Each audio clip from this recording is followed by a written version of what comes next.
representative for District 61. What can you tell us about the rights restoration workshop that's coming up Saturday? Well, it's going to be amazing. It's Saturday at 9 at Middleton, and really what we're trying to do is, lots of entities have restore your rights type workshops, but what we're trying to do is provide more services. So we're trying to provide, some legal advice so you know how to navigate it. We're going to have the SOE's office. We're going to have lots of other government entities. We're also going to have employers that are willing to hire employees that are returning to work, returning to life individuals who might have a record. So we're trying to provide sort of wraparound services for this whole thing, and it's really timely because of what's going on with the amendment to try to get rights restored on the Constitution so people can vote for it. But we're trying to provide a whole bunch of different services to the people. What kind of documentation should people bring? Well, they should definitely bring whatever charge that ended up being the underlying felony. They should bring anything related to that. Certainly bring your driver's license identification and anything related to that. But that's really, and your voter registration. Anyone that is a family member.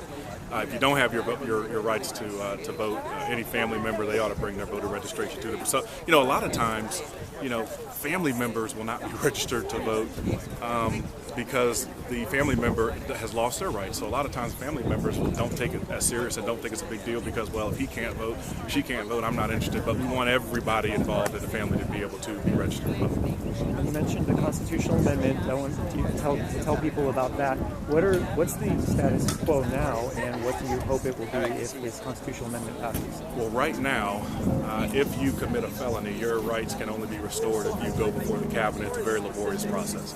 The amendment would make it much more automatic restoration of rights for certain felonies, and right now it has passed. It got enough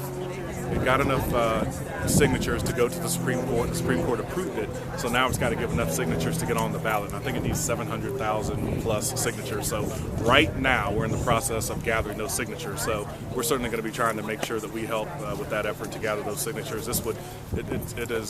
Florida is one of the few states that is the most restrictive in how they deal with the restoration of rights. We're trying to change that. And what would you say to people who say, look, people who have committed felonies, they should have their rights taken away and not given back? Well, then they don't live in the America that I was brought up in. America is the land of second chances. Once you've done your time, you've done your time. So once you have done whatever a judge or jury has sentenced you to, it's over. It's done. You should not keep paying the same price throughout your life. I think so.